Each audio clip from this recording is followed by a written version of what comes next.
Alors, si vous me le permettez, donc nous allons commencer cet événement.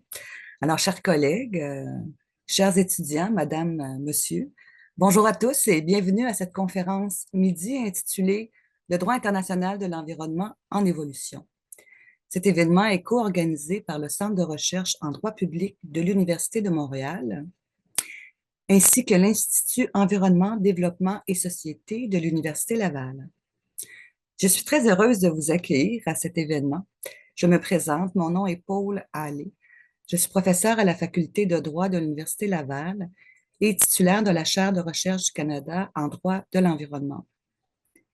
L'événement de ce midi a pour ambition d'explorer l'évolution au cours des dernières décennies, des changements importants, ainsi que des continuités du droit international de l'environnement.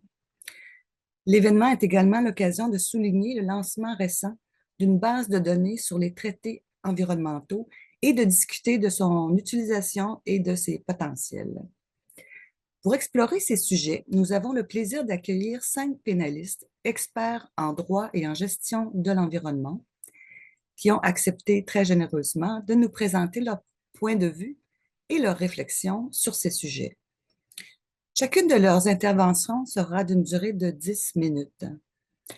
Elles seront suivies d'une période de questions et de discussion. À ce sujet, vous êtes invités à noter vos questions dans l'outil de conversation, dit le chat, ou encore à lever votre main pendant la période de questions. En attendant cette période, nous vous demandons de tenir vos micros fermés. Je vais maintenant vous présenter en rafale nos panélistes dans l'ordre où ils interviendront. En premier lieu, nous aurons le plaisir d'accueillir Jean-Frédéric Morin, qui est titulaire de la chaire de recherche du Canada en économie politique internationale. Il est également professeur au département de sciences politiques de l'Université Laval. Ses recherches portent sur les institutions internationales et plus particulièrement sur leur design, leur interaction et leur diffusion dans le domaine du commerce, de l'environnement, de l'investissement, de l'espace et de la propriété intellectuelle. Il nous parlera de cette nouvelle base de données sur les traités environnementaux. Notre second panéliste est mon collègue, le professeur Géraud Delassus-Saint-Geniez, qui est professeur à la Faculté de droit de l'Université Laval. Ses travaux portent principalement sur le droit de l'environnement et le droit des changements climatiques. Il sera suivi du professeur Hugo Tremblay, qui est de la Faculté de droit de l'Université de Montréal. Ses recherches portent principalement sur le droit des ressources naturelles, de l'énergie et de l'environnement. Il sera suivi de M. Olivier Hillel, qui sera notre quatrième panéliste. Il est spécialiste en gestion environnementale multiniveau. Il a œuvré au sein du secrétariat de la Convention des Nations unies sur la biodiversité, lequel secrétariat est situé à Montréal. Et il est associé au Centre mondial d'excellence pour les destinations. Et notre dernière panéliste, mais non la moindre, ma collègue Hélène Méran, qui est professeure à la Faculté de droit de l'Université de Sherbrooke et cofondatrice du laboratoire pour la recherche critique en droit. Ses recherches portent principalement sur le droit de l'immigration et des réfugiés, ainsi que le droit de l'environnement international et canadien. Donc, sans plus tarder, je cède la parole à notre premier panéliste pour les 10 prochaines minutes. Et pour ma part, je vous reviens plus tard pour animer la période de questions. À plus tard. Alors, je vais essayer de me maintenir aux 10 minutes et je vais donc partager quelques réflexions avec vous sur l'évolution du droit international de l'environnement, mais je vais commencer par vous présenter la base de données, effectivement, qu'on vient de rapatrier à l'Université Laval. Donc, c'est une base de données qui a été créée il y a plus d'une vingtaine d'années par un professeur de l'Université de l'Oregon, dont son nom est Ronald Mitchell. C'est lui qui a créé cette base de données-là, qui l'a effectivement développée. Elle a une certaine réputation. Le professeur Mitchell prend sa retraite et donc, dans ce contexte, il nous l'a légué parce qu'on était déjà un certain nombre à l'Université Laval à avoir manifesté un intérêt à l'utiliser, parfois même sans savoir en fait fait, que des collègues de l'université l'utilisaient. Donc, c'est une ressource, effectivement, là, qu'on on a pris cette responsabilité, Géraud et moi, appuyés par nos collègues à la fois de la faculté de droit Geneviève Parent et Alexandre Gaevitch du département de sciences politiques. Donc, c'est une base de données qui regroupe plus de 2000 accords internationaux sur l'environnement. Ce sont tous des traités. L'environnement, qu'est-ce qui est un accord environnemental et qu'est-ce qu'il n'est pas, est défini par l'objectif du traité et non pas par ses impacts. Il n'y a pas de limitation en termes géographiques, donc on couvre tous les États, tous les pays. On couvre aussi une période qui est très, très large. On commence au 19e siècle et on essaie de maintenir la base de données jusqu'à aujourd'hui. La grande majorité de ces traités sont des traités qui sont bilatéraux et non pas multilatéraux. D'un point de vue de recherche, moi, je trouve ça assez intéressant parce que souvent, dans l'enseignement, dans la recherche, on se concentre toujours sur les mêmes 5, 6, 10 peut-être accords multilatéraux sur l'environnement qui sont certes intéressants, mais ce n'est pas l'ensemble du droit international de l'environnement. C'est un peu les arbres qui cachent la forêt. Et un ou deux accords bilatéraux n'ont pas nécessairement beaucoup d'impact dans la gouvernance mondiale de l'environnement, mais lorsqu'il y en a des centaines, voire des milliers, à ce moment-là, l'impact est tout aussi, sinon plus important que ce qu'on peut retrouver dans des accords multilatéraux, sachant que les obligations qu'on trouve dans des accords bilatéraux sont parfois plus précises que celles qu'on retrouve dans des accords multilatéraux. Donc, dans la base de données, il y a trois formes, trois types d'informations que l'on retrouve. D'abord, de l'information propre au traité lui-même.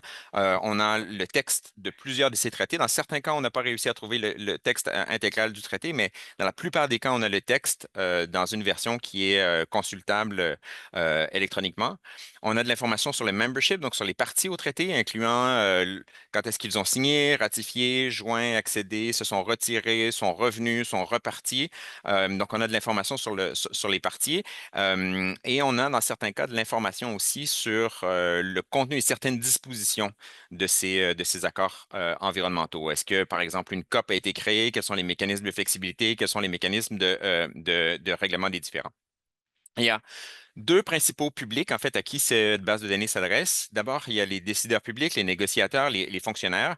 Certains nous ont confié qu'ils utilisent la base de données pour savoir quels sont les accords que leur propre État, en fait, a souscrit. Parce que c'est pas toujours facile d'avoir le texte, parce que parfois le texte original se retrouve ailleurs, parfois l'information s'est perdue. C'est le cas notamment enfin, pour certaines personnes qui sont dans les pays en développement, notamment, on nous dit que la base de données est une source qui est particulièrement appréciée pour leurs propres accords, mais c'est aussi une ressource qui est utilisée pour les négociateurs.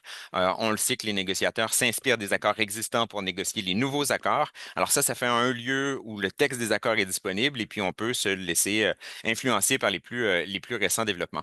L'autre public, c'est bien sûr un public universitaire. Il y a plusieurs dizaines, en fait, même des centaines de travaux, de mémoires, de thèses qui ont été faits à partir de cette base de données. Je vais d'ailleurs vous donner un aperçu là, de la recherche qui peut être faite à partir de la base de données dans quelques instants. Alors, un premier graphique ici, c'est simplement pour vous donner un aperçu de l'éventail en fait des enjeux environnementaux qui sont couverts par la base de données. On a des accords sur l'agriculture, sur les pêcheries, sur la biodiversité, sur les forêts. Assez peu sur le climat, hein, il faut le dire. Il y a assez peu de traités bilatéraux régionaux qui portent sur le climat. Et en couleur, vous avez la répartition. Est-ce que ce sont des accords nord-sud, en fait, qui réunissent à la fois des pays en développement et des pays développés?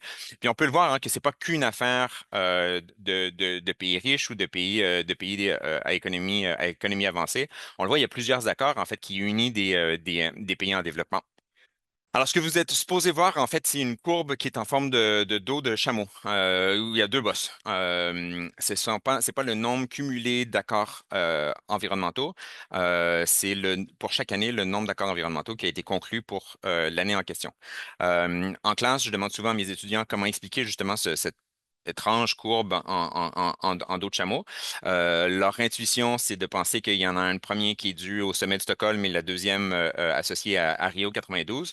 Mais en fait, c'est pas le cas. C'est une courbe qu'on retrouve très souvent en droit international quand on inclut les accords bilatéraux. C'est une courbe qui est liée au nombre de nouveaux États en fait qui rejoignent les Nations Unies. Donc finalement, la première, c'est la vague de décolonisation, puis la deuxième, c'est la fin de la guerre froide. Il y a des nouveaux États qui sont demandeurs de signer des traités, incluant des traités bilatéraux, et c'est souvent comme ça que ça s'explique. Et il y a effectivement là, une chute marquée en fait du nombre de nouveaux accords. C'est peut-être aussi révélateur d'une certaine congestion en fait dans le nombre d'accords internationaux dans le domaine Dans le domaine de l'environnement. Alors, je vous ai dit que je vous ferai un panorama en fait de différents projets de recherche. L'objectif là, c'est simplement de vous donner une idée en fait du type de recherche qui peut être fait à partir de cette base de données. Euh, Ce sont tous des articles qui ont été publiés dans les deux, trois dernières années. Un premier ici, on s'est intéressé aux clauses qui portent sur la santé publique dans les accords environnementaux. Alors, on le sait que dans le domaine de la santé, il y a assez peu de traités qui portent sur la santé mondiale. Alors, on s'est demandé s'il n'y avait pas des traités environnementaux qui faisaient des avancées importantes dans le domaine du droit international de la santé, puis on s'est aperçu que c'était effectivement le cas. Ici, c'est un autre article dans lequel on regarde les citations entre les accords environnementaux qui se citent souvent les uns les autres, ce qui permet de faire une analyse de réseau, puis on peut étudier les propriétés structurelles de ces réseaux. Ici, c'est un article sur les clauses commerciales des accords environnementaux. On s'est aperçu que plus de la moitié des accords environnementaux avaient des clauses commerciales avec des impacts significatifs sur les flux commerciaux. Ils fonctionnent comme des accords commerciaux, en fait. Ici, on a un accord dans lequel un papier dans lequel on s'est intéressé sur la mise en œuvre des accords environnementaux. On a une autre base de données sur les réglementations nationales, infranationales dans le domaine de l'environnement. Puis on s'est demandé est-ce que les pays ont une probabilité plus grande en fait d'adopter une réglementation nationale après l'adoption d'un traité international de l'environnement. Puis on s'est aperçu que c'était le cas mais seulement pour les pays en développement, pas pour les pays développés. Un autre papier sur les entités fédérées, comment elles sont intégrées dans les accords internationaux sur l'environnement. Est-ce qu'elles sont considérées comme d'autres acteurs qui n'ont pas la souveraineté ou pas? Est-ce qu'un statut particulier leur est réservé? Ici, un papier sur les amendements des accords environnementaux. Il faut savoir qu'il y a plusieurs accords environnementaux qui ont été adoptés à de très nombreuses reprises et la base de données nous permet d'avoir accès tout- à tous les amendements de tous les accords environnementaux, en fait. Donc, ça, c'est une ressource qui est assez précieuse. Ici, c'est un lien sur la création de COP et ce qu'on appelle des dispositions de flexibilité, en fait, là, des exceptions, des exclusions. Et on s'est aperçu que les deux étaient liés, en fait. Là, les États acceptent de créer une COP, mais comme ça peut être perçu comme une menace à la souveraineté, parce qu'on crée quelque chose, on ne sait pas dans quelle direction ça peut nous amener, c'est souvent associé à l'introduction de flexibilité supplémentaire. Ici, un papier sur les procédures d'amendement. Certains d'entre vous, vous connaissez le protocole de Montréal. Il y a une procédure d'amendement qui est assez exceptionnelle. Et puis, on voulait voir si c'était un cas qui était aberrant ou alors s'il y avait d'autres cas dans le domaine du droit international de l'environnement qui permettaient des amendements sans avoir le consentement explicite de toutes les parties. Et je vais terminer sur ce papier qu'on a appelé The Survival of the Weakest, qui porte sur l'évolution de certains principes de droit international de l'environnement. Ici, vous avez un graphique tiré de ce papier, en fait, où on s'intéressait à la responsabilité commune et différenciée sur le principe de pollueur-payeur et le principe de précaution. Et on a dégagé deux constants. Le premier, c'est que d'abord, tous ces principes existaient en droit international avant Rio. Alors, ce pas des principes qui sont nés avec Rio. Dans certains cas, c'est des principes qui existaient en droit international depuis un certain temps. Mais il semble y avoir un effet où Rio a effectivement propulsé. On voit là, que l'occurrence de ces principes dans les traités environnementaux augmente après Rio.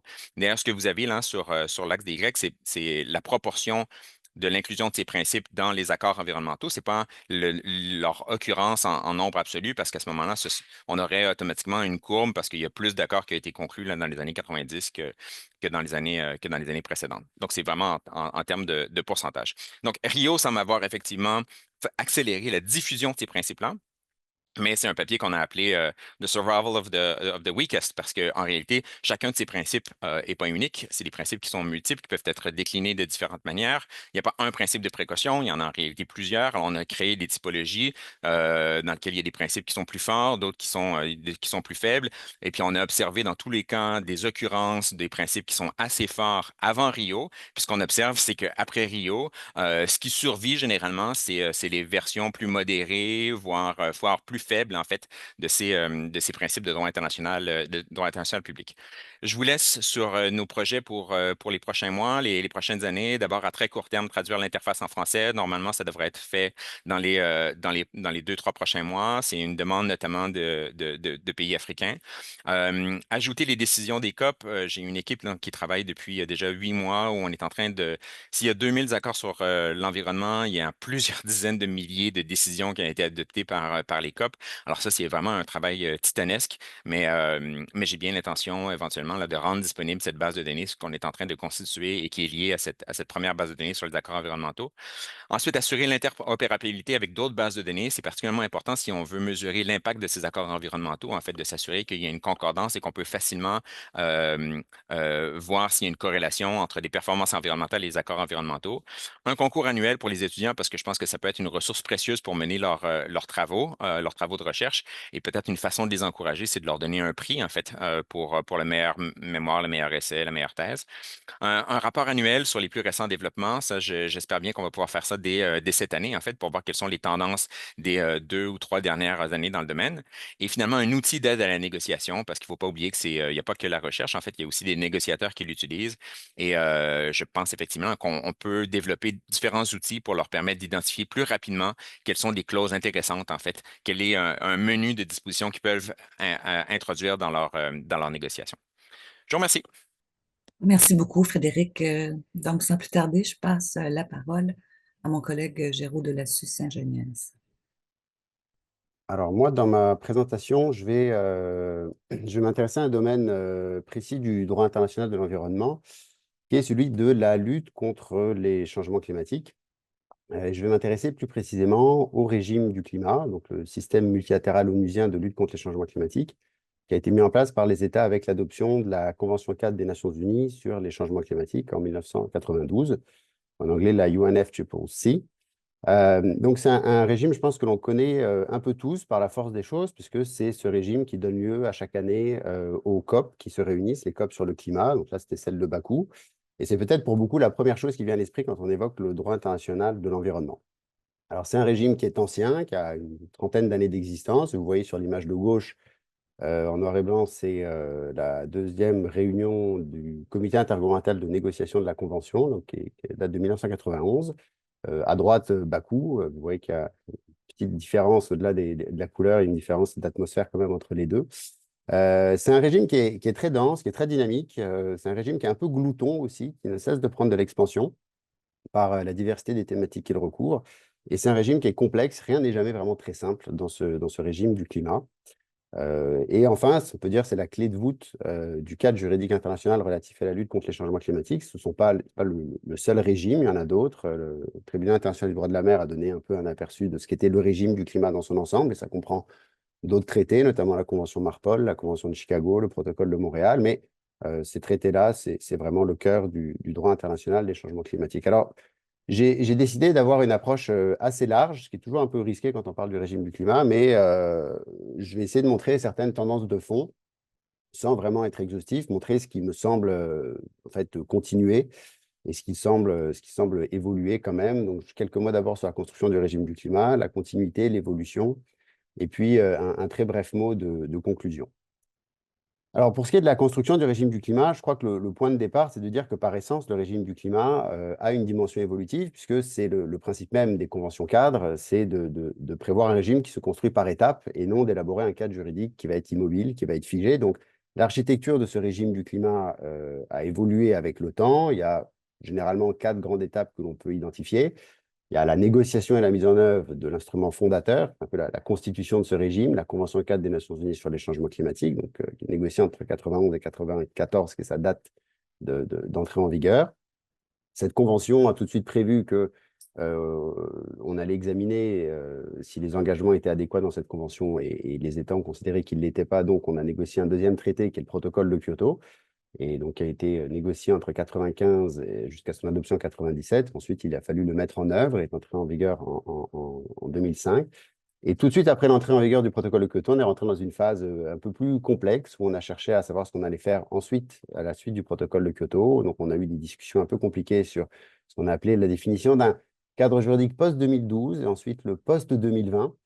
Et en 2015, le régime s'est un peu stabilisé avec l'adoption de cet accord de Paris. Donc, en fait, aujourd'hui, on a un régime qui est composé de 3 traités, la CNUC, le protocole de Kyoto, l'accord de Paris. Ces 3 traités sont toujours en vigueur. Ils possèdent chacune leur conférence des parties, la COP, la CMP et la CMA, qui adoptent chacune des décisions sur leur propre accord constitutif, avec aujourd'hui plus de 500 décisions qui ont été adoptées par ces organes. On a une structure institutionnelle complexe. Donc, c'est un système qui, par essence, est évolutif et qui continue d'évoluer. Cela dit, au-delà du droit, il faut voir aussi que ce régime évolue dans une société internationale qui a profondément évolué. Je crois que d'abord, la première évolution, c'est le profil des émetteurs qui a changé. Donc ça, nécessairement, c'est une influence sur le caractère adéquat ou pas des normes. La part des émissions des pays en développement a considérablement augmenté. On voit sur les graphiques en haut. Et puis le deuxième point qui me semble important, c'est l'évolution de la perception du problème. Le problème est ce qu'il est, mais notre compréhension, notre lecture du problème a sans doute évolué, et celle des États aussi. Je crois qu'on est passé d'un problème qui était considéré comme un problème gérable, ce qu'on voit en 2009, comment est-ce qu'on peut gagner la guerre contre les changements climatiques, à ce qu'on pourrait appeler une perte de contrôle totale en disant on accepte que c'est un phénomène qui nous échappe et nécessairement les choses vont mal se passer, il faut qu'on gère le fait que les choses se passent mal. Alors, cela étant, quand on y regarde de plus près, il y a quand même des tendances de fond qui se sont jamais vraiment enlevées de ce régime du climat. J'ai identifié trois aspects. Le premier aspect, c'est que c'est un régime qui est faiblement légalisé. Et ça se manifeste de différentes manières. Alors, un des éléments, c'est que les États n'ont jamais voulu définir les éléments clés de cette coopération sous la forme d'obligations qui pourraient leur être opposables. Le principe des responsabilités communes et différenciées, répondre aux besoins spécifiques des pays en développement, le montant de la finance climatique, la cible des 2 degrés, la trajectoire qu'on trouve à l'article 4.1 de l'accord de Paris. Tout ça, ce sont des éléments qui ne sont pas formulés sous forme d'obligations, qui s'imposent aux États. On a des normes de comportement qui sont souvent imprécises, sauf quand il s'agit d'obligations procédurales, de type communiquer de l'information. Mais sinon, les traités imposent assez peu de normes de comportement. Une abondance de droits dérivés qui, pour les États, n'est pas obligatoire, et très peu, en fait, de délégation de pouvoir de la part des États à des entités tierces. Alors, ça se manifeste différemment. Bon, un des aspects notables, c'est que c'est un régime dans lequel on n'a pas de juridiction internationale qui serait chargée d'interpréter le droit des traités et de régler les différends. Un autre aspect peut-être un peu plus procédural, c'est que les États n'ont jamais, dans les processus de prise de décision, accepté de déléguer la prise de décision à une majorité. Et donc, on fonctionne toujours sur la base du consensus. Donc, en fait, un régime faiblement légalisé qui démontre que les États n'ont jamais vraiment voulu céder l'importante marge de manœuvre qui s'était réservée lors de l'adoption de la Convention. Deuxième point, c'est qu'on reste toujours sur une approche qui est essentiellement managériale. Il y a une culture de la négociation en continu. On ne définit pas des règles pour avoir une prévisibilité, une stabilité. On négocie des règles pour continuer de négocier à la prochaine COP. Et ça fait que le cadre, on prévoit toujours des échéances de renégociation. Et le cadre, donc, évolue en permanence, et aussi une culture de l'évaluation périodique. Ce qu'on voit dans l'accord de Paris avec la formalité du bilan mondial, mais c'était déjà présent dans le texte fondateur de la Convention 4, puisque dès le départ, on avait prévu que lors de la première COP, on évaluerait si les engagements de la Convention sont adéquats, et c'est même une des fonctions de la conférence des parties, d'évaluer l'adéquation des engagements. Un évitement de la sanction. Effectivement, il y a peut-être eu une exception avec le comité de contrôle du respect des dispositions du protocole de Kyoto, mais finalement, c'était plutôt un écart de conduite, et on est revenu avec l'accord de Paris à ce qu'on avait avec la Convention, c'est-à-dire pas de sanctions, pas de moyens de sanctionner les États qui ne respectent pas les engagements, des procédures qui sont non accusatoires, non punitives. Et finalement, on cherche plutôt, par une médecine douce, à accompagner les États dans la reprise du respect de la légalité. Et puis des outils flexibles qui sont les outils des mécanismes de marché qui sont présents, peut-être c'est un fil conducteur de ce régime du climat. Ils étaient présents dès les négociations de la Convention 4 des Nations Unies sur les changements climatiques. Ils ont été opérationnalisés avec le protocole de Kyoto. On les retrouve dans l'accord de Paris. Je ferai quand même peut-être ici une simple digression pour dire que ces mécanismes ont quand même un peu changé de nature, parce que aujourd'hui, l'accord de Paris permet aux États de négocier entre eux la nature de ces mécanismes de marché. C'est le principe de l'article 6.2 de l'accord de Paris. Et ça donne lieu à l'émergence de traités bilatéraux entre les États qui portent sur le fonctionnement de mécanismes de marché. Et ça, c'est quelque chose qu'on commence à intégrer dans la base de données qu'on a avec Jean-Frédéric. Et on voit de plus en plus de traités bilatéraux se développer qui portent sur des échanges de crédit carbone. Et la Suisse est un bon exemple. Là, une dizaine de traités conclus avec des États partenaires. Puis enfin, dernier aspect de continuité, c'est un régime qui est resté centré sur lui-même, qui ne cherche pas tellement à interagir avec l'extérieur. Il y a une volonté de limiter les contraintes juridiques extérieures sur les négociations, c'est-à-dire qu'on mobilise peu ou même pas les principes extérieurs, qui sont des principes généraux du droit international de l'environnement. Et je pense notamment au principe de prévention. Et C'est un peu ce que les États disent à l'heure actuelle, certains États disent dans le cadre des procédures orales à la Cour internationale de justice en ce moment. Et puis, une volonté de limiter la portée juridique des négociations à l'extérieur du régime du climat, parce que on met beaucoup de soins pour faire en sorte que ce que l'on négocie dans le régime du climat n'acquiert pas une force juridique à l'extérieur du régime du climat. Donc, on voit qu'il y a un certain nombre d'éléments de continuité, je crois, là, qui apparaissent au cours des 30 dernières années. Maintenant, des éléments d'évolution. Paul, je garde un œil sur le temps. D'abord, évolution de la nature des objectifs, parce que avec la Convention, l'objectif, c'était de stabiliser la concentration des émissions dans l'atmosphère. Ensuite, le protocole de Kyoto, on est passé à des objectifs de réduction des émissions. Et l'accord de Paris adopte une autre manière de calibrer la dynamique de coopération, c'est de parvenir à un équilibre entre les émissions et les absorptions. Donc là, on a quelque chose de structurant qui a évolué, c'est la nature de l'objectif. On a aussi, ça c'est assez connu, une atténuation progressive de la différenciation de traitement entre les pays développés et en développement. On le voit dans l'atténuation, on le voit dans la finance climatique, on le voit dans les mécanismes de suivi. Donc, c'est une différenciation qui est moins rigide, qui est plus dynamique et plus évolutive, avec une évolution même du principe des responsabilités communes et différenciées. On a un accroissement des points de repère qu'on n'avait pas auparavant. Je pense à la cible de 2 degrés, qui n'était pas présente dans la Convention. La montant de la finance climatique, elle n'était pas présente non plus, et c'est quelque chose qui s'est imposé au fil du temps. Les contributions déterminées au niveau national qui nous donnent beaucoup de chiffres pour mesurer les trajectoires. Et je pense qu'on est un peu rentré dans ce régime-là, dans ce que Alain Suppiot appelait la gouvernance par les nombres, où on voit qu'il y a une très grande attention qui est accordée aux nombres et qui peut-être donne une impression de contrôle, de réassurance, pour dire qu'on est en train de manager le problème et qui peut-être aussi nous évite de parler de questions plus fondamentales. Et puis enfin, et je finirai par là, je crois que depuis l'accord de Paris, et notamment depuis la COP de 2018 de Katowice, on a mis fin à ce que j'appelle les négociations constitutionnelles, c'est-à-dire qu'on n'est plus en train de négocier des perspectives d'un nouveau cadre juridique, ce qu'on a toujours un peu été en train de faire par le passé, depuis l'origine du régime du climat. Là, on a un cadre juridique qui s'est stabilisé, et ça laisse de la place pour parler peut-être des vrais enjeux. Alors, c'est vrai que depuis quelques années, on constate qu'il y a une augmentation de thématiques qui sont abordées dans ces négociations. Il y a une plus grande diversité de questions qui sont abordées, l'agriculture, la question du genre, les océans, les montagnes, etc. On constate aussi qu'on commence à parler des vrais enjeux, qui sont notamment la question des énergies fossiles. Et là, il y a une évolution spectaculaire, en ce sens qu'en 1992, quand on parlait des énergies fossiles, c'était pour dire qu'il faut faire attention aux États dont l'économie est fortement tributaire de la production et de l'exportation des énergies fossiles, pour faire en sorte qu'ils ne soient pas trop négativement impactés par les politiques climatiques. 30 ans plus tard, on a renversé le discours en disant maintenant on appelle à faire une transition hors des énergies fossiles dans les systèmes énergétiques. Donc je crois que là, il y a une évolution importante. Et puis, évolution importante aussi sur les méthodes de travail, puisque certes, on continue toujours à négocier sur des normes, mais on a commencé à mettre en œuvre de nouvelles méthodes de travail qui sont des méthodes de dialogue. Et on a 2 items dans la négociation qui fonctionnent comme ça maintenant, la transition juste et le programme pour le relèvement du niveau d'ambition de Sharm el-Sheikh, où plutôt que de négocier des textes, les États tiennent des sessions de dialogue.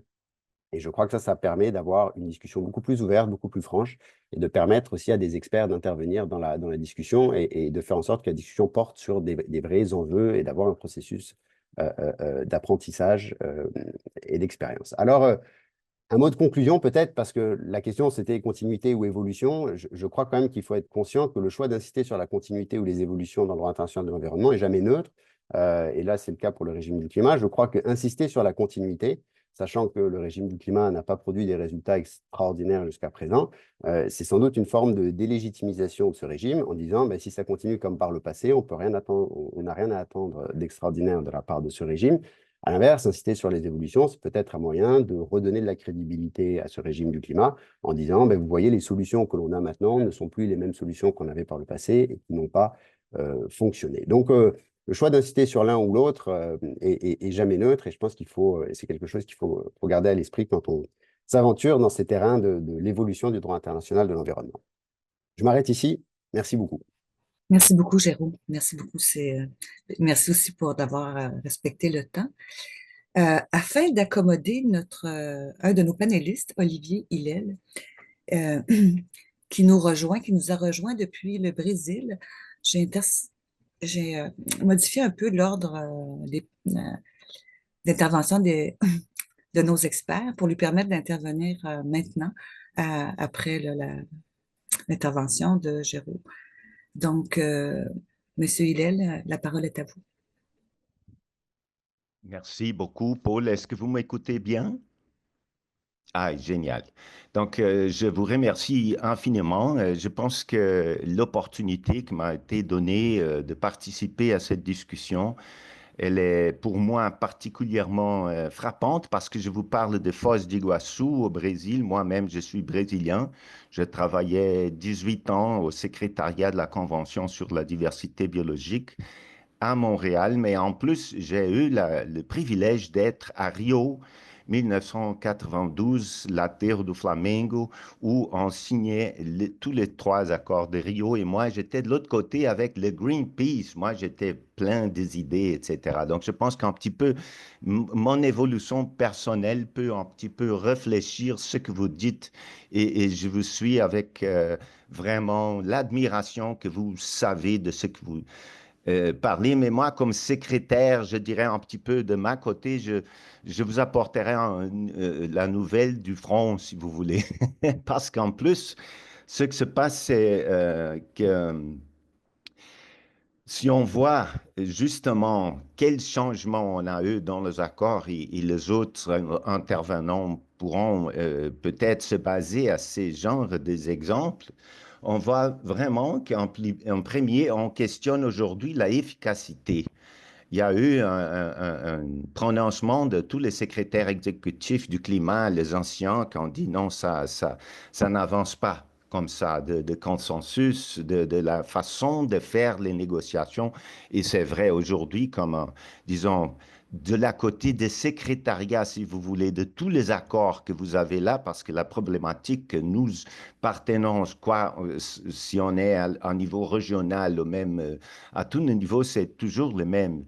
On est un petit peu, si vous voulez, on est le directeur dans cégep où chaque élève ne donne pas à ce directeur le droit d'intervenir dans l'administration du cégep parce que chacun se croit propriétaire d'une certaine partie de cette cégep. Donc, vous mettez-vous dans cette position. Donc, dans cette situation, qu'est-ce qu'on témoigne à la mesure qu'on voit les accords qui évoluent à tous les niveaux? En premier, évidemment, c'est l'efficacité.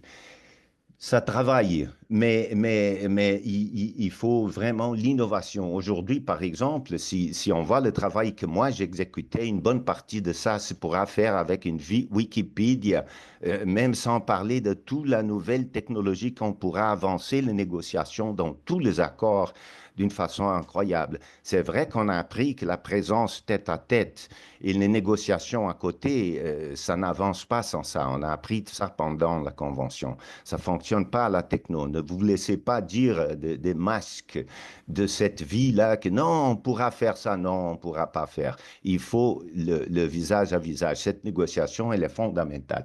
Mais on peut améliorer ça. Il y a aussi, je pense, une évolution de la thématique. Voyons ici, par exemple, je vous propose, ici au Brésil, entre le Brésil et le Paraguay, on a signé le traité de Itaipú il y a quelque chose comme 50, 60 ans. Ça a changé la géographie et c'était génial. Le traité d'Itaipú ne pourra pas être signé aujourd'hui. Il a été signé de ces années-là parce que c'était le moment géopolitique de la consolidation, le merging des gros pouvoirs. Et on a pu faire, on parlait ici génialement survival of the fittest or the weakest. Il y a ici le Brésil, the fittest, il y a le Paraguay, the weakest. Donc, en traité, selon les années, ça favorise un l'autre. Aujourd'hui, on discute ici justement comment ces genres de traités peuvent évoluer. Ce que je veux dire, c'est intégration, mainstreaming. Itaipu ne sera pas dans la base de données que vous avez lancée, que je pense qu'elle est absolument géniale. 3800 accords qu'on peut surfer partout. C'est quelque chose de génial pour moi. Merci. merci pour le tenir, merci de le tenir ici chez nous au Québec. Donc, toutes ces choses sont géniales pour moi. Mais de toute façon, quand on regarde ça, mainstreaming, il faut parler à l'argent. Itaipu n'est pas sur l'environnement. Itaipu, c'est sécurité, énergie. Mais entre moi et nous tous, Itaipu a été le facteur de conservation de tout l'environnement parce qu'ils ont voulu que l'eau soit nettoyée pour générer 7% de l'énergie de tous les Mercosur. Donc, vous pouvez vous faire confiance que la nature va exister parce qu'elle produit cette énergie presque gratuitement. Et ça, c'est 90% de l'argent que maintient le Paraguay. Le maire, l'entièreté du territoire. Le maire, de l'autre côté, reçoit l'argent de ça. Donc, c'est là le mainstreaming. Si on le fait bien fait, l'énergie va travailler pour la nature. Et je dirais le troisième composant que je vois avancer, c'est la mise en œuvre. Et là, je voudrais vous laisser avec trois pensées.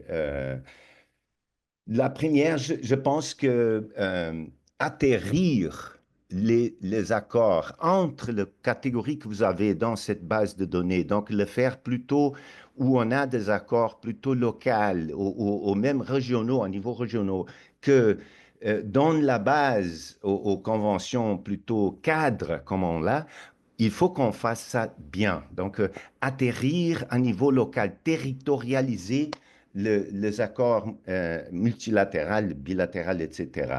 Le deuxième, c'est vraiment ça, de les intégrer. On n'a pas le temps ici du front, je vous dis, pour les bois et pour les 380 espèces d'oiseaux qu'on a ici à quelques pas d'où je suis, au Parc national d'Iguassou.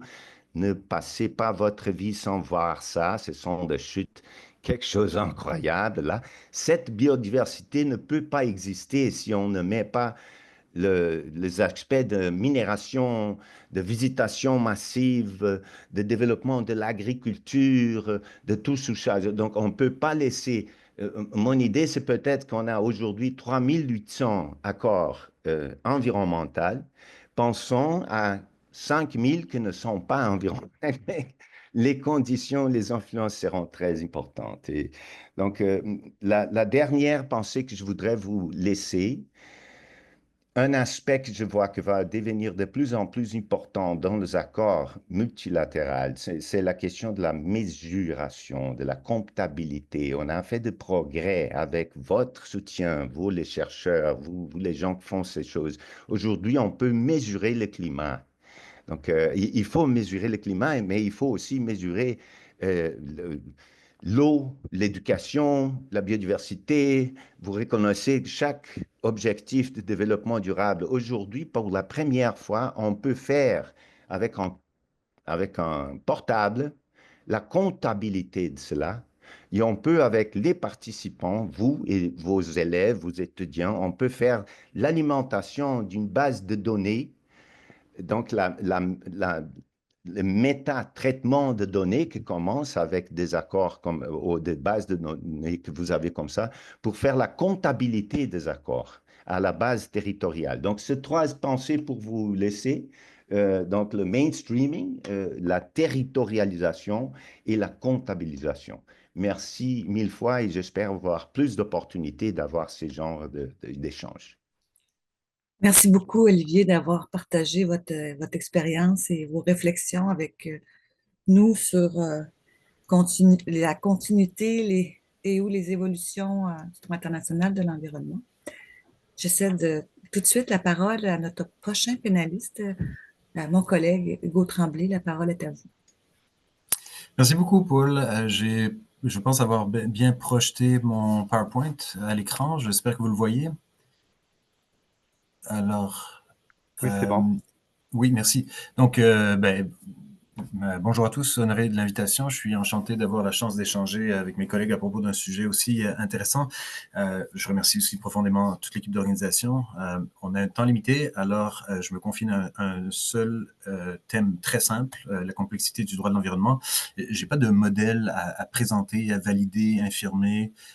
ou raffiné peut-être. En fin de compte, je présume que mon argument pourrait être réduit à de la rhétorique, ce qui, en tant que juriste, ne me cause pas de souci.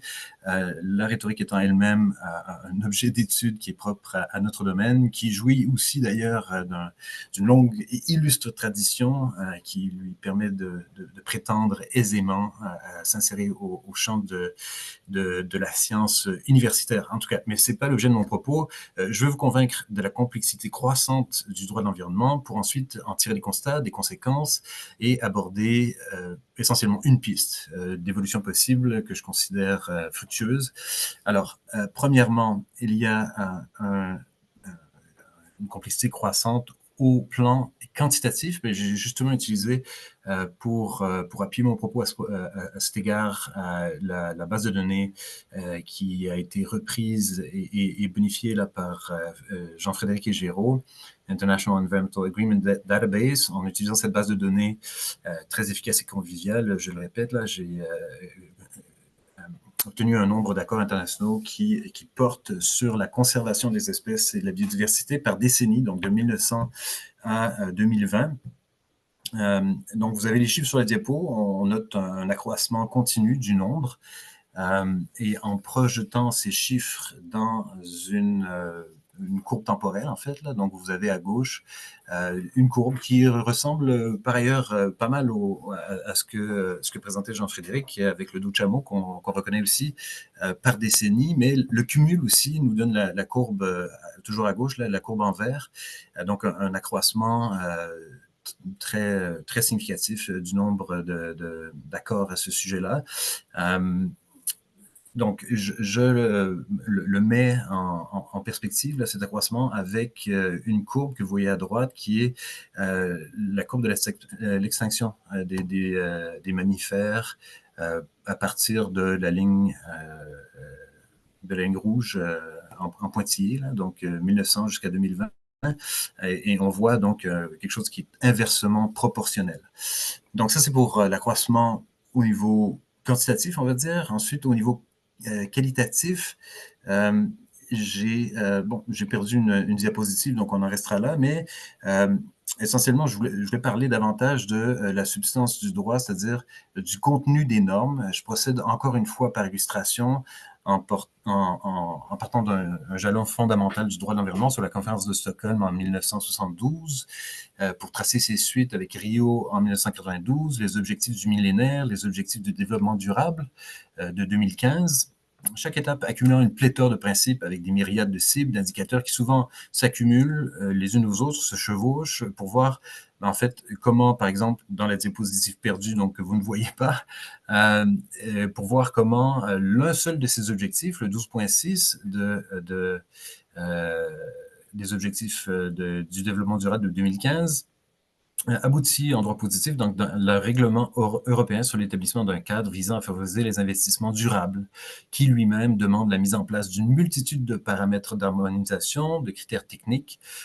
Il ne s'agit que de l'expression en droit supranational de l'un des 169 cibles des ODD 2015, chacune de ces cibles réclamant a priori une mise en œuvre du même ordre. Pour continuer au plan qualitatif, on constate que la complexité croissante du droit de l'environnement se voit dans l'ambition accrue des normes. On est passé d'une optique de protection, de conservation, donc les grands parcs nationaux par exemple, ensuite l'interdiction de certains polluants, à un paradigme d'amélioration de la nature. En gros, le droit de l'environnement vise de plus en plus à restaurer la qualité de l'environnement. Un concept crucial à cet égard est celui de la restauration. Il se décline, comme la précaution par exemple, il se décline sous diverses formes. Au Canada, on connaît de longue date et Paul, d'ailleurs, au premier chef, le principe de zéro perte nette pour la protection de l'habitat du poisson en vertu de la loi sur les pêches, qui est en vigueur depuis 1986. Donc, c'est très...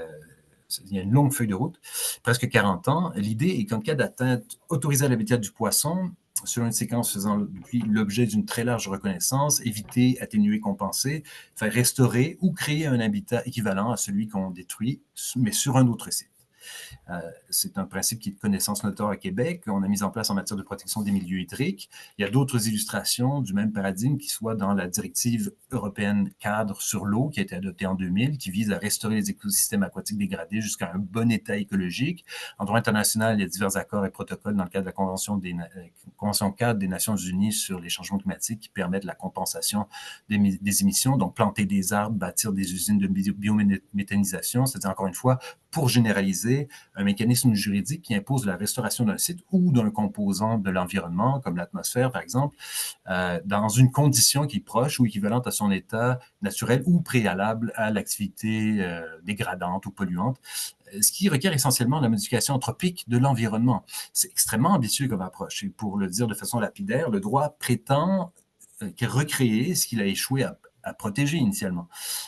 Les feuilles de route, par ailleurs, là, je le dis pour la petite histoire, les feuilles de route de chacun de ces mécanismes montrent malheureusement là, une détérioration continue des objets protégés. Essentiellement, je pense qu'on peut constater que pour l'instant, malheureusement, la restauration ne fonctionne pas. On peut se demander si le renforcement, l'extension des prohibitions destinées à stopper le développement ou la dégradation de l'environnement aurait permis d'atteindre plus facilement le même résultat.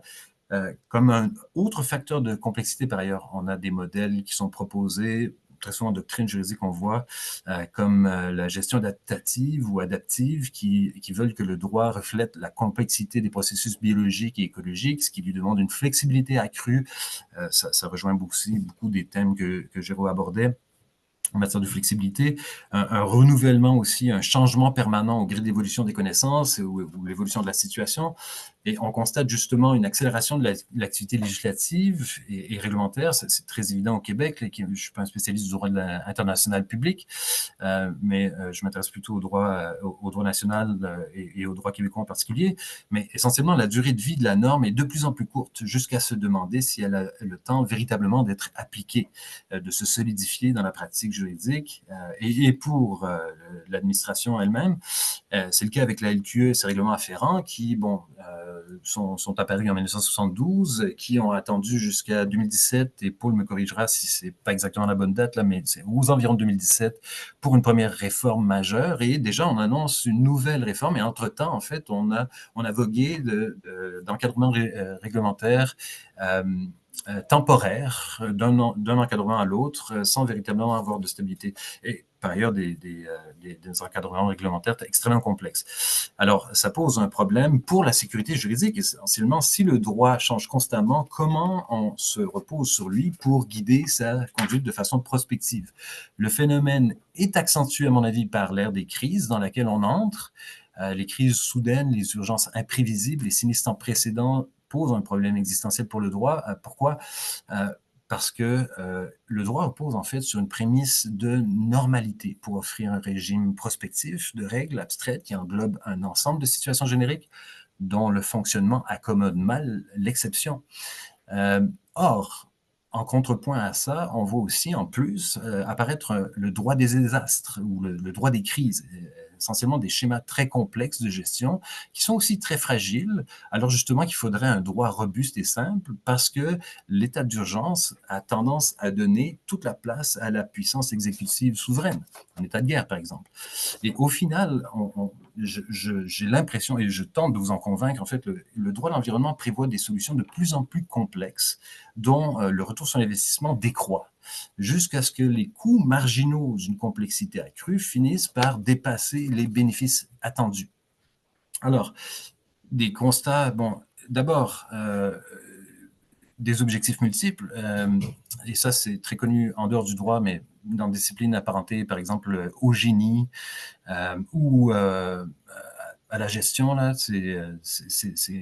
enfin, pour faire une illustration à partir de Boeing, par exemple, ça allait très bien chez Boeing, tant que l'objectif principal était de faire des avions qui volent bien. À partir du moment où un autre objectif est rentré en compétition avec celui-là, c'est-à-dire faire des profits, ça a été beaucoup plus difficile de gérer jusqu'à la situation actuelle.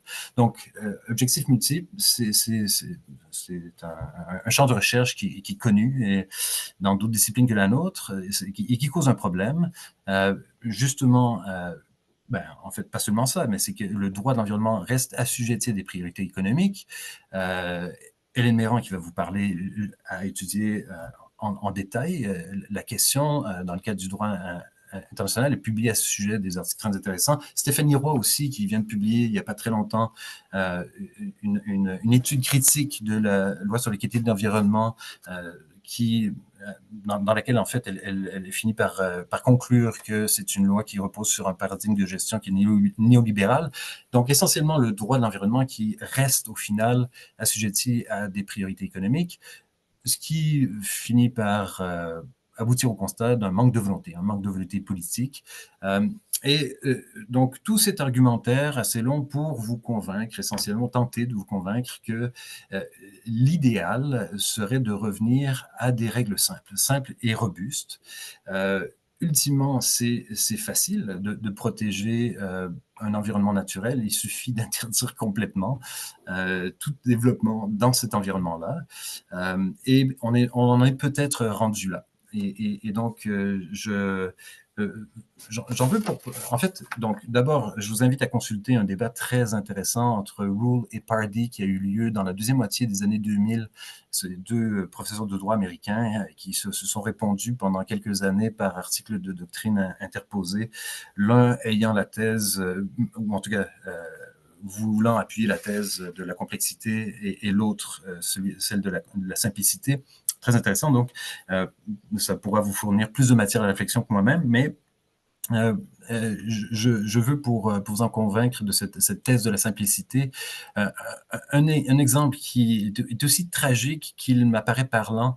Il y a un phénomène qu'on constate désormais dans des zones en guerre qu'on a nommé comme non pas le rewilding, mais le war wilding, essentiellement dans des zones qui étaient considérées comme des zones d'écocide, c'est-à-dire de destruction complète de l'environnement. On constate désormais là, que ces zones-là, qui sont devenues totalement inaccessibles pour l'être humain, sont en train de vivre, d'expérimenter des explosions foisonnantes de biodiversité, c'est-à-dire des retours à des écosystèmes qu'on croyait complètement disparus. Et donc, c'est tout à fait tragique comme exemple, mais c'est aussi tout à fait convaincant comme argumentaire en faveur de la simplicité d'une règle, dans la mesure où on veut véritablement aboutir à un droit de l'environnement qui fonctionne. Et donc, un droit de l'environnement efficace, non pas pour les entreprises, mais pour son véritable objectif, celui de la protection de la nature. Alors, merci beaucoup. C'est tout pour moi. Je vous laisse la parole, Paul.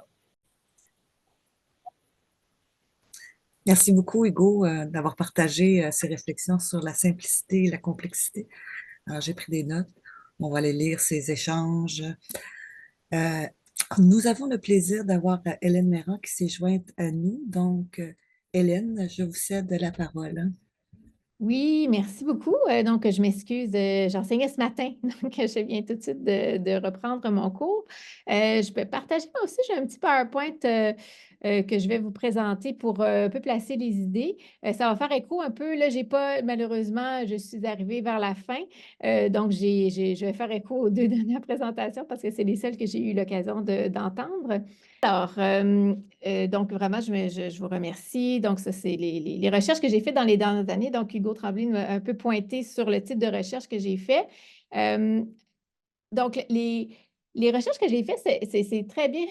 J'embarque sur les constats qui ont été faits. Donc, au niveau du développement, on a beaucoup, ça c'est super l'ordre des présentations.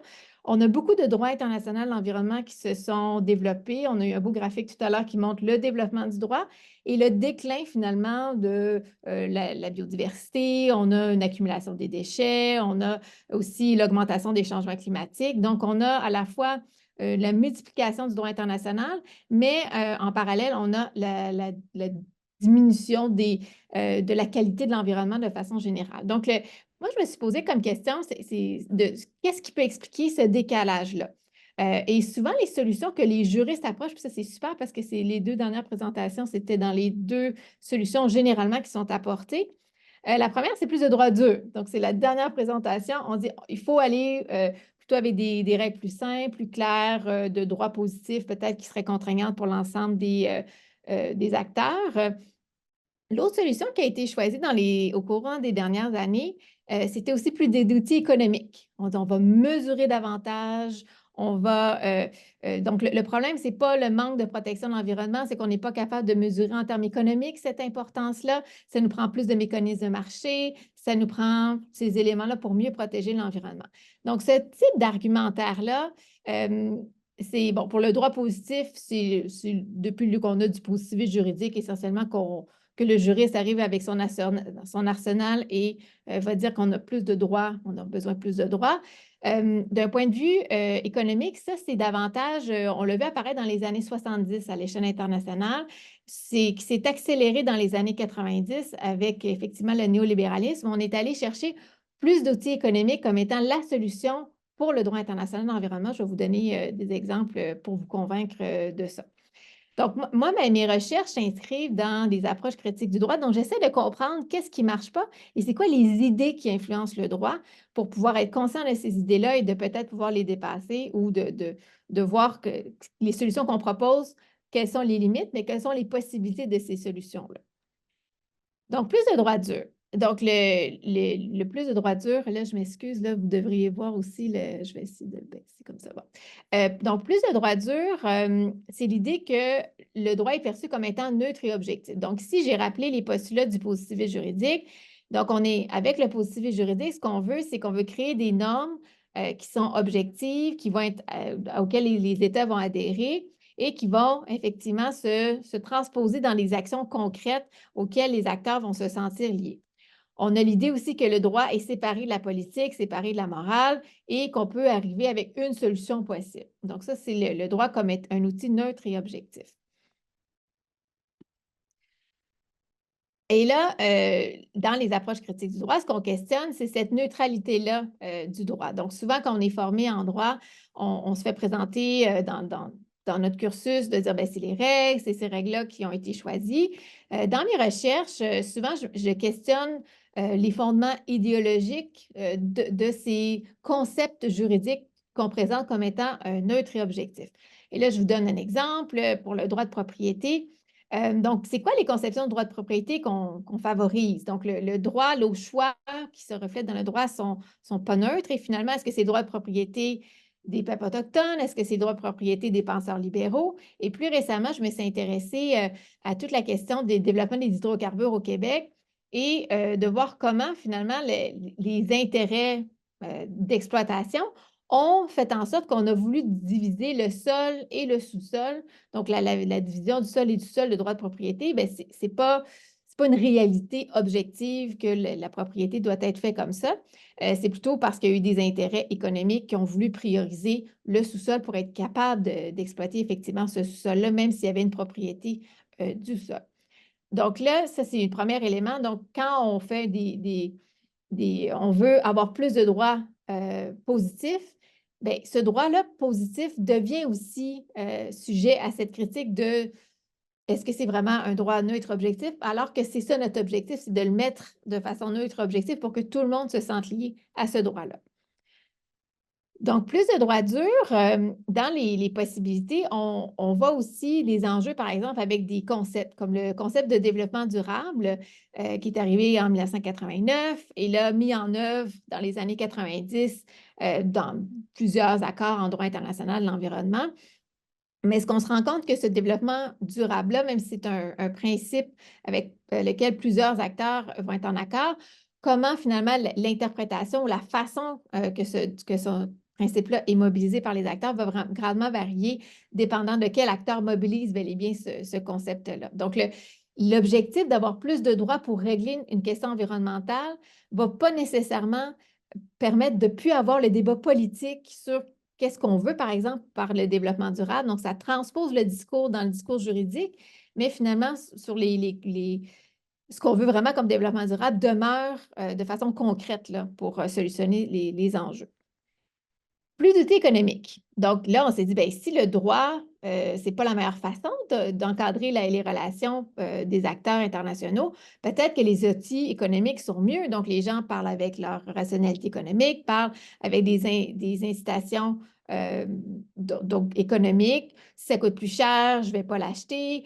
Si je mets des coûts environnementaux, par exemple, au gaz à effet de serre, bien, ça va faire en sorte qu'on va moins polluer. Donc, on a dit, bien, puisque le droit la responsabilité juridique est plus difficile des fois à mettre en œuvre, on va plutôt se tourner vers l'idée de mesurer, de quantifier, d'être capable d'avoir ces outils-là économiques pour dire que les acteurs sont des acteurs rationnels, vont faire une analyse coût-bénéfice et finalement vont protéger l'environnement en étant convaincus que c'est meilleur finalement d'un point de vue de rationalité économique.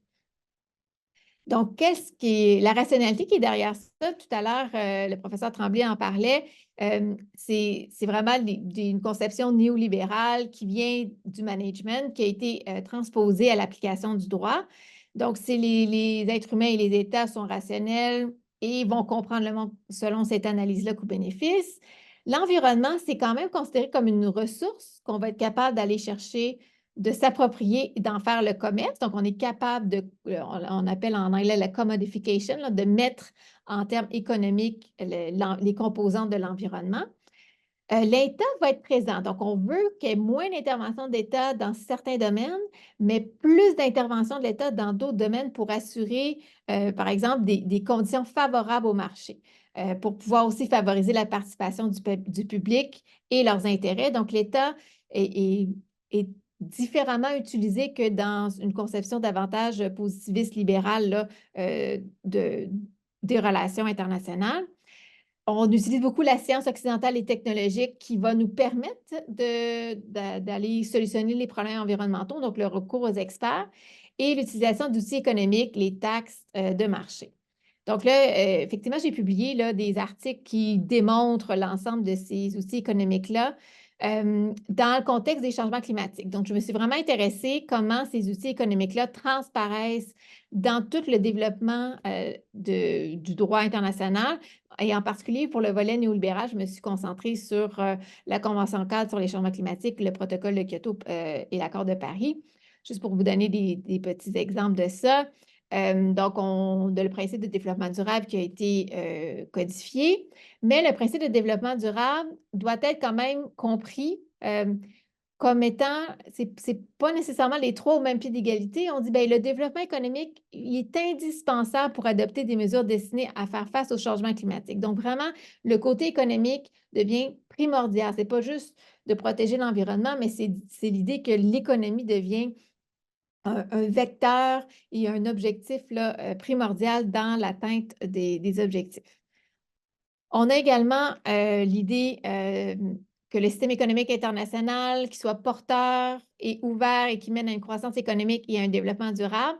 Donc aussi, ça fait partie de la Convention cadre sur les changements climatiques. Donc, on réitère ces éléments-là qui sont, donc les mesures qui vont être adoptées doivent se faire dans ce contexte-là où le système économique international n'est pas questionné et finalement va de concert, donc il devient un moyen d'atteindre les objectifs. Donc, on a aussi l'idée qu'il ne faut pas que ça rentre en conflit non plus avec, par exemple, les règles de commerce international. Donc, oui, le développement durable, oui, l'idée d'encadrer les gaz à effet de serre, mais il ne faut pas que ça constitue un moyen d'imposer des discriminations arbitraires ou injustifiables sur le plan du commerce international ou des entraves déguisées au commerce. Donc là, ici, on va à la hiérarchisation des objectifs qui va considérer les objectifs économiques comme étant plus important ou primordial à d'autres objectifs de protection de l'environnement. Donc, il ne faut pas que ça apporte atteinte à ces objectifs-là. Principe de précaution, on parle aussi, tout à l'heure, on parlait du principe de précaution. Encore là, le principe de précaution est considéré dans une logique de management et d'analyse coût-bénéfice. Et donc, cette rationalité économique est centrale là, à l'application du principe de précaution. Même chose pour le protocole de Kyoto. Plusieurs d'entre vous êtes experts là, ou avez déjà travaillé avec le protocole de Kyoto, mais on a les mécanismes qui ont été choisis dans ce protocole-là. C'est des mécanismes économiques. Donc, c'est l'idée qu'on va, par des moyens économiques, être capable de déduire, de réduire les gaz à effet de serre. Et donc, ces mécanismes-là de marché ont été pris comme étant plus efficaces que, par exemple, du droit positif là, plus traditionnel avec la responsabilité qui est engagée à la suite dans le fond, du non-respect d'une obligation internationale. L'accord de Paris, contribution déterminée au niveau national, ça, c'est un autre élément qui fait partie de l'idée néolibérale, c'est l'idée aussi qu'on a de la déformalisation du droit. Donc, on passe d'un droit formel, positif, à un droit qui est plutôt déterminé par les acteurs eux-mêmes. Et donc, c'est ce mouvement-là qu'on voit là, avec l'accord de Paris. Les approches critiques du droit de l'environnement, donc vraiment très rapidement, je vais vous parler un peu c'est quoi ce type d'approche-là, pourquoi on fait ce type d'approche-là et peut-être quelles sont les possibilités de repenser. Donc, tout à l'heure, on se posait la question, qu'est-ce qu'on peut faire avec le droit international de l'environnement qui n'atteint pas ses objectifs de protection? Donc, les approches critiques nous permettent d'essayer de se questionner sur le droit, comme étant un outil qui est politique. Donc, oui, on peut adopter du droit, mais ce droit-là va souvent déplacer le débat à un autre niveau et finalement, le débat politique va demeurer. Le droit aussi est une structure de pouvoir qui va représenter les intérêts de certains groupes dominants. Donc, c'est de comprendre quels sont ces groupes dominants-là, quelles sont aussi ces idées-là dominantes qui sont reflétées à l'échelle internationale et comment effectivement on peut les changer ou s'y attaquer. Mais le droit aussi, c'est un outil d'émancipation contre les relations de domination et peut mener aussi à certaines victoires pour la nature de façon générale. Et donc, comment on peut voir ce droit-là comme à la fois cet outil de domination-là, mais cet outil permettant d'aller de l'avant et d'avoir certaines victoires pour l'environnement. Donc, les approches critiques du droit de l'environnement s'intéressent, je dis, aux relations de domination. Ils vont dénoncer ces relations comme étant présentes dans le droit, pas juste quand le droit est adopté, mais aussi dans son application, son interprétation. On va rejeter aussi l'idée libérale capitaliste, que ça peut être maintenu toujours. Donc, la croissance économique et que seulement cette vision-là peut être insuffisante pour protéger l'environnement. On va demander des changements radicaux, donc qui vont remettre en question les fondements du droit et on va chercher des solutions à l'intérieur du droit ou à l'extérieur de celle-ci. Donc, on pourra venir, là, il y a plein d'approches possibles. Donc, ici, je vous donne des types d'approches. Si vous avez des questions, je pourrais en parler de solutions ou de visées que certains théoriciens critiques vont choisir, mais il y a vraiment plusieurs approches dépendant des angles d'analyse qui vont être choisis. Mais l'idée, c'est de ne pas prendre le droit comme étant neutre et objectif, d'essayer de se questionner sur qu'est-ce qu'il y a derrière le droit et de voir pourquoi ça ne fonctionne pas finalement, malgré le développement de ce droit-là. Donc, beaucoup de succès pour contrer les changements climatiques. Donc, je vous laisse avec cette image-là qui peut peut-être vous inspirer ou non. Je vous remercie beaucoup, Hélène Méran, pour votre intervention très intéressante. Donc, nous allons passer à la période de questions, de discussion. Peut-être vous pourriez cesser le partage de... Merci bien. Alors, peut-être dans un premier temps, je peux inviter nos panélistes, peut-être s'ils ont des questions entre eux, s'ils souhaiteraient, donc ils se sont écoutés, puis ils ont des visions, des perspectives qui peuvent être différentes. Donc, je vous invite dans un premier temps, si vous avez des questions. Donc, Jean-Frédéric Morin, vous avez la parole. Merci beaucoup. J'ai été intéressé par par toutes les présentations, mais notamment par l'utilisation du terme de complexité, en fait, qui a été évoqué par Hugo. J'aurais aimé savoir si, Hugo, tu fais une différence entre quelque chose qui est un système qui est complexe ou alors qui est compliqué. Il y a toutes sortes de systèmes dont les éléments sont simples. Une fourmilière, une fourmi, c'est un organisme qui est assez simple. Par contre, plusieurs fourmis ensemble créent un système qui, lui, est complexe. De ce point de vue-là, la complexité est souvent associée non seulement à l'innovation, mais à l'adaptation. C'est vivant, c'est évolutif. Alors que l'opposé de ce qui est complexe, c'est pas nécessairement quelque chose de simple, mais plutôt quelque chose qui est inerte, qui est mort. Euh, et donc, à ce moment-là, est-ce que la complexité et la simplicité que tu as évoquées, elle se trouve au niveau du système de droit ou elle se trouve au niveau des règles? Est-ce qu'on ne peut pas avoir des règles qui sont simples, mais qui ensemble constituent un système qui est complexe? Oui, effectivement, je pense que superbe observation. Donc, effectivement, je n'ai pas formalisé la définition. Je pense que la définition que tu proposes est tout à fait appropriée. Pour en arriver directement là, à l'approche que j'ai tendance à utilisé de plus en plus pour concevoir ce genre de phénomène-là, c'est de référer en fait aux économistes écologistes, mais ecological economics, donc leur conception, si l'on veut, là, des systèmes complexes. C'est économistes qui s'appuient généralement sur une conception biophysique, là, donc en référence aux lois de la thermodynamique, etc. Donc, grosso modo, tout accroissement de la complexité étant un pas de plus vers une entropie définitive, si l'on veut, là. Et donc, c'est dans ce contexte-là que j'aurais tendance à l'utiliser. Mais encore une fois, il s'agit d'interdisciplinarité, somme toute assez sommaire, compte tenu de mes compétences très limitées en dehors du droit. Je le souligne simplement parce que dans les débats récurrents sur la création d'une éventuelle organisation mondiale de l'environnement et d'appel à une plus grande centralisation pour éviter les redondances, les chevauchements qui ont déjà été évoqués dans les présentations, c'est souvent un contre-argument qui est évoqué en disant, en fait, peut-être qu'il faut payer le prix de cette redondance, de ces chevauchements, de cette complexité, pour ne pas avoir un système qui est centralisé, qui est associé à une plus grande vulnérabilité, voilà, à une plus grande inertie, en fait.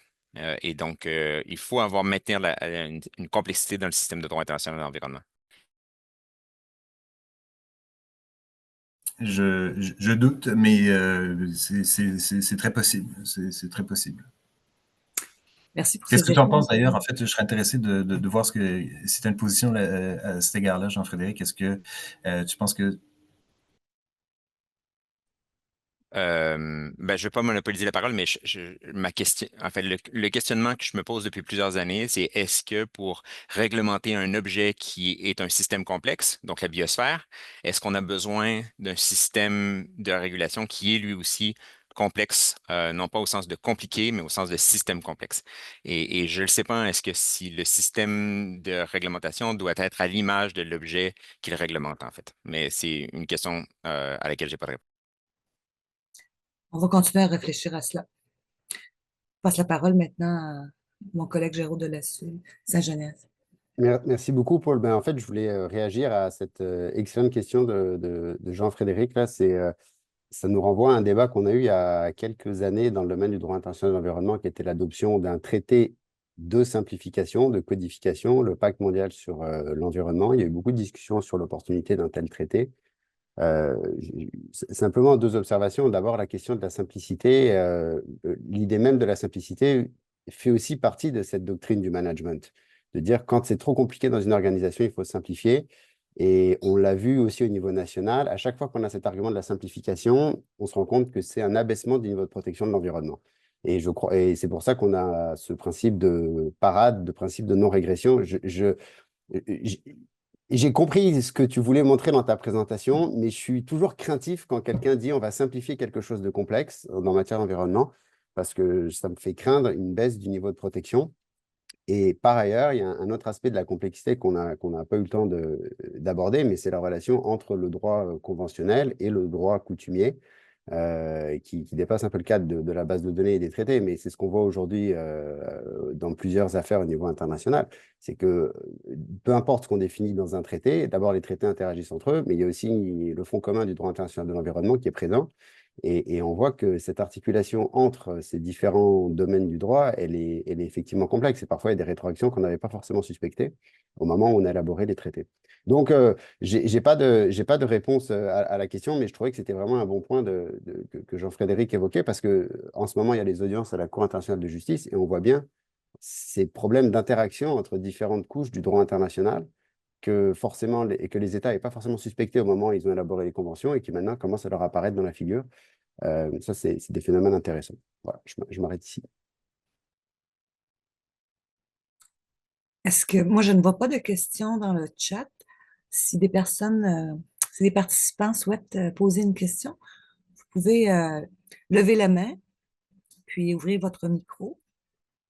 Mais sinon, je vois que Hugo Tremblay a levé la main. Donc, Hugo, je vous redonne la parole. Ben, en fait, c'était simplement pour dire que je rejoins complètement Géraud dans le sens où je procède par l'illustration. En fait, là, je me rappelle en 2017, justement, j'étais très opposé à la réforme de la loi sur la qualité de l'environnement qui se voulait être une simplification de la loi sur la qualité de l'environnement qui aboutit exactement à sa contraire et en plus à l'abaissement des seuils de protection, à mon avis. Je pense que c'est avéré par ailleurs. Et là, j'ai le bonheur de voir un léger hochement de tête de la part de professeur Allais, donc j'en suis très heureux. Mais donc, la simplification, oui, effectivement, mais elle est faite. Elle est faite, mais en faveur de cet objectif dont je vous parlais tantôt et dont Hélène a fini par nous convaincre entièrement, en fait. C'est-à-dire que la priorité, c'est l'économie. Donc, c'est une simplification en faveur des intérêts économiques et non pas de la protection de l'environnement. L'abaissement des seuils et disons, l'affaissement de la protection de l'environnement, il se fait justement à cause de cette hiérarchisation des objectifs. Et je pense que la complexité du droit de l'environnement, justement, vient du fait que l'ensemble du régime se structure comme étant une enveloppe de cet objectif économique. S'il était très simple, s'il était au cœur de l'objectif véritable, là, il n'y aurait pas une si grande complexité. Donc, excusez-moi, je m'emballe pour ma thèse, mais je tente de vous en convaincre, mais voilà, c'est tout.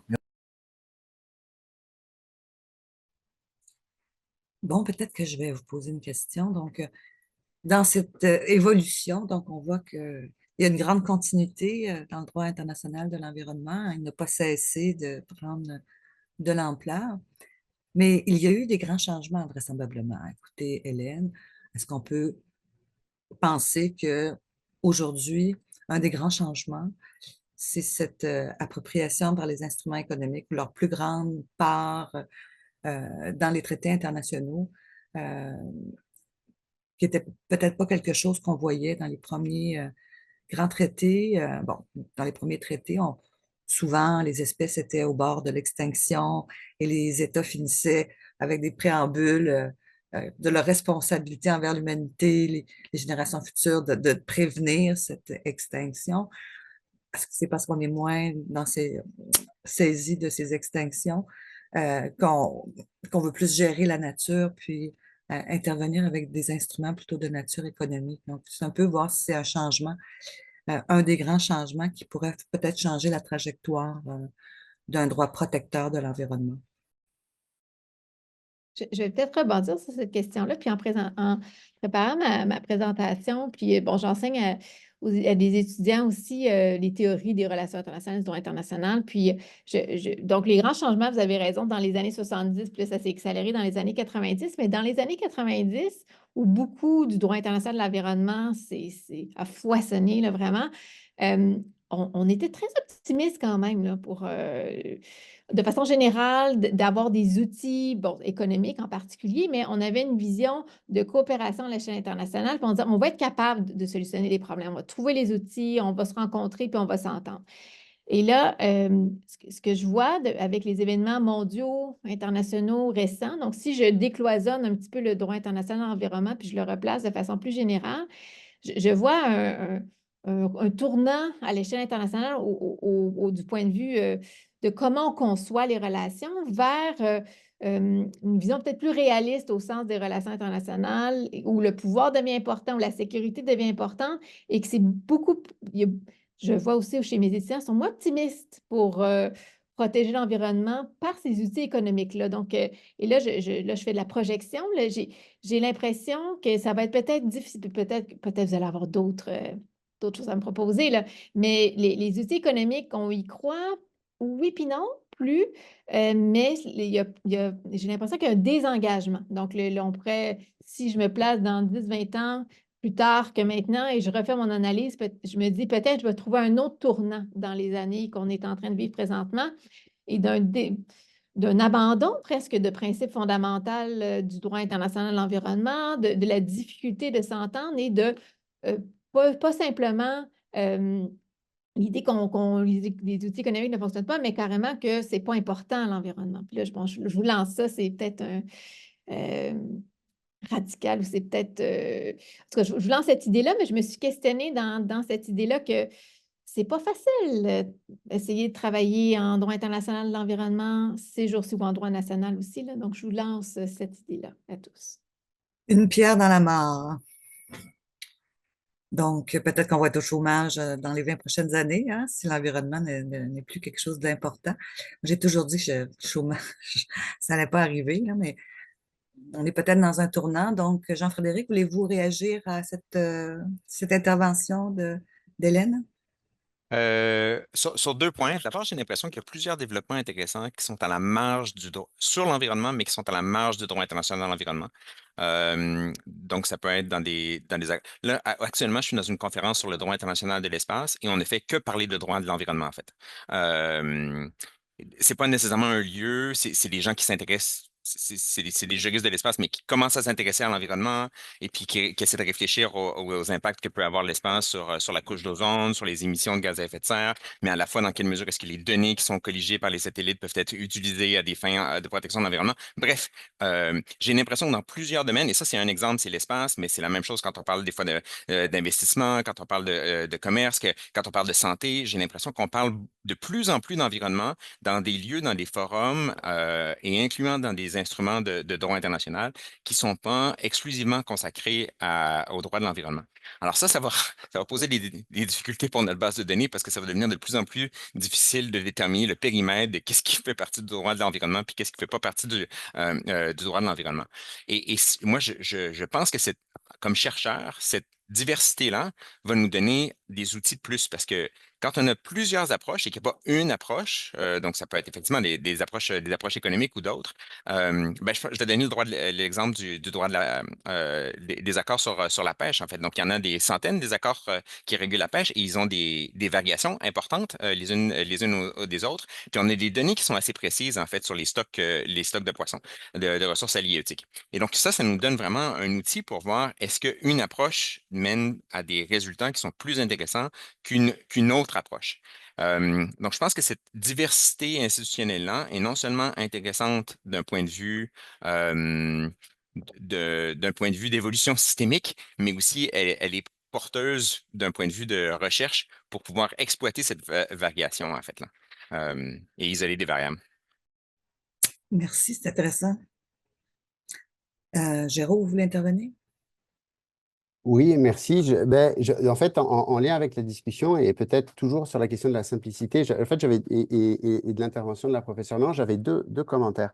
Le premier, c'est que un des défis peut-être qu'on aura avec la base de données, c'est qu'on peut capter du texte qui reflète l'état du droit international de l'environnement. Mais de plus en plus, et c'est revenu dans nos présentations, de plus en plus, on parle d'une gestion des problèmes d'environnement par des indicateurs chiffrés, par des nombres. Et ces nombres-là, tout devient quantifié, tout devient programmatoire par objectif, chiffré, ne se retrouve pas forcément dans des textes qui sont des accords. Donc, on va avoir une base fournie avec des textes qui sont des règles, et donc on a moins une appréhension du problème environnemental par la norme, mais plus une appréhension du problème environnemental par des chiffres. Et ces chiffres-là ne figurent pas nécessairement dans des traités. Ça, je crois que c'est une évolution importante et qui rejoint la dynamique d'une économicisation des approches de protection de l'environnement. On n'est plus capable de réfléchir, et peut-être c'est pour ça que je faisais un lien avec la simplicité, cette idée on va résoudre quelque chose par une règle simple. À cela, on préfère plutôt une déclinaison de 122 objectifs avec autant de cibles chiffrées, etc., etc. Puis, le deuxième point, c'était sur les outils économiques, et là, je parle en fait d'une expérience que j'ai pour ce que j'ai fait récemment avec le secrétariat de la Convention dans le cadre de l'article 6.2 de l'accord de Paris, mais la mise en place des outils économiques conduit quand même à augmenter le volume de règles et conduit à apporter des précisions juridiques de droit dur dans des domaines qu'on n'avait pas suspectés. Je prends un exemple très simple. Pour qu'un système d'échange de droits d'émission fonctionne bien, il faut définir le statut juridique des droits d'émission. Il faut mettre en place des procédures administratives pour savoir qui délivre les autorisations. Et donc, on voit quand même que le développement des outils économiques conduit paradoxalement à un renforcement de la règle de droit, à un renforcement de la puissance publique dans plusieurs domaines.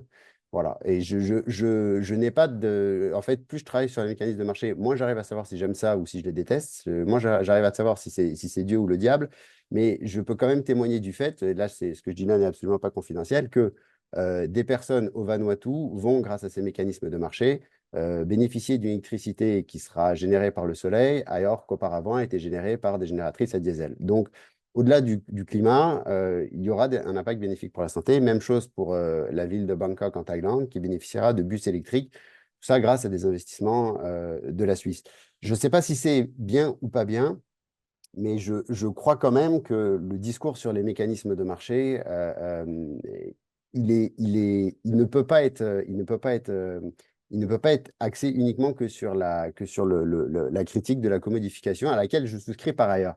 Mais là, je suis peut-être un peu en train de devenir schizophrène sur ce point-là, mais il est aussi possible qu'il y ait des bénéfices avec ça, sans pour autant que je souscrive à ce que j'ai entendu de la part de collègues avocats en disant que, et c'est ce que je cite, les mécanismes de marché ou les crédits carbone sont pour le bien commun. Voilà. Donc, je sais pas, c'est un commentaire, je ne sais pas si quelqu'un peut réagir, mais je m'arrête ici. Je vous remercie beaucoup. Si vous me le permettez, je vous poserai une dernière question qui est dans le chat. Puis, étant donné que l'heure avance, ensuite, nous pourrons faire nos remerciements à nos participants et à nos panélistes. Donc, dans le chat, une question sur la thèse de la simplicité et son opérationnalisation au Québec, excusez-moi, notamment dans un contexte de conciliation avec les droits ancestraux des peuples autochtones, particulièrement des Premières Nations, notamment quand on sait que la doctrine de la cloche de verre en écologie a été particulièrement critiquée.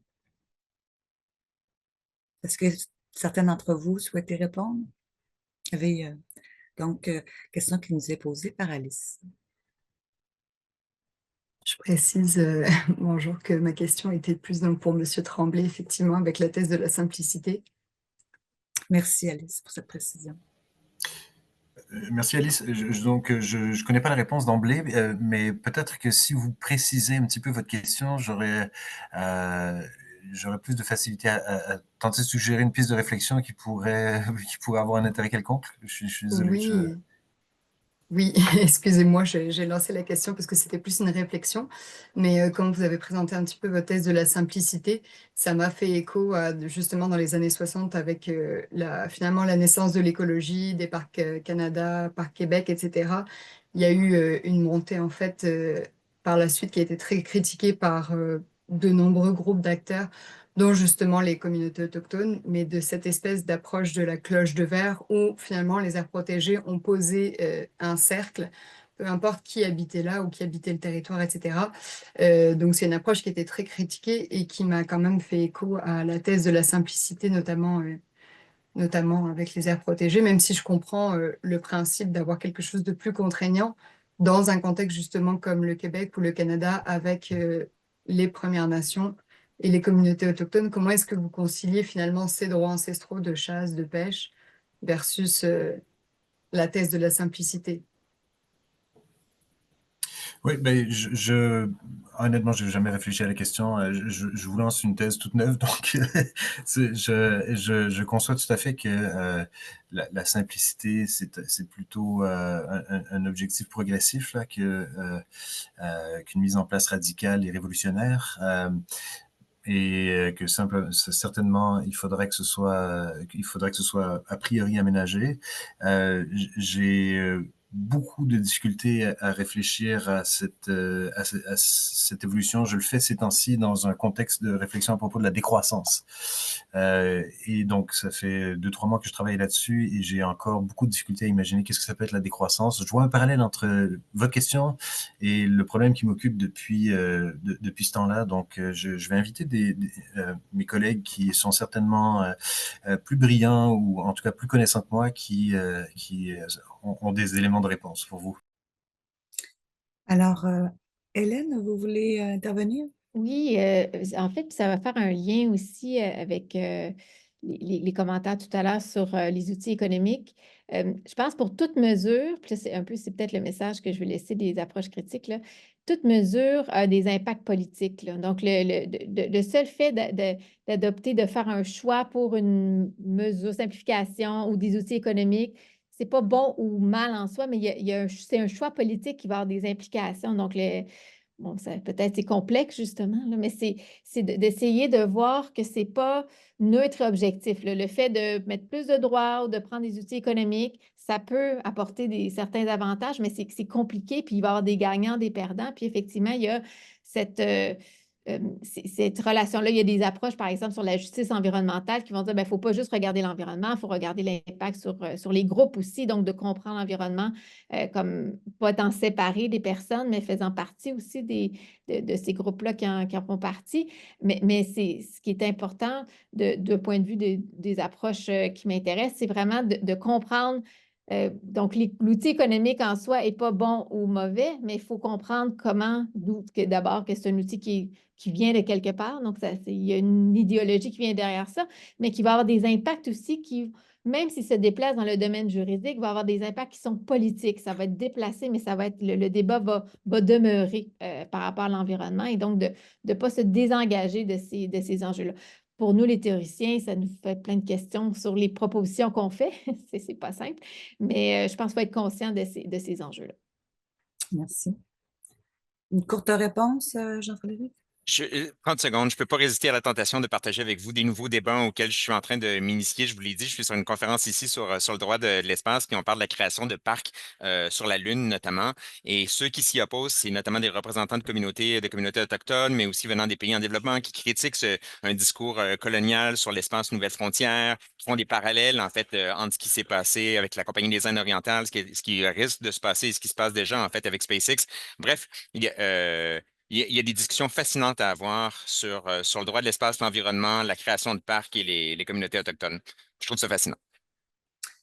Merci. Donc, si vous me permettez, on va terminer cette rencontre, cette conférence midi.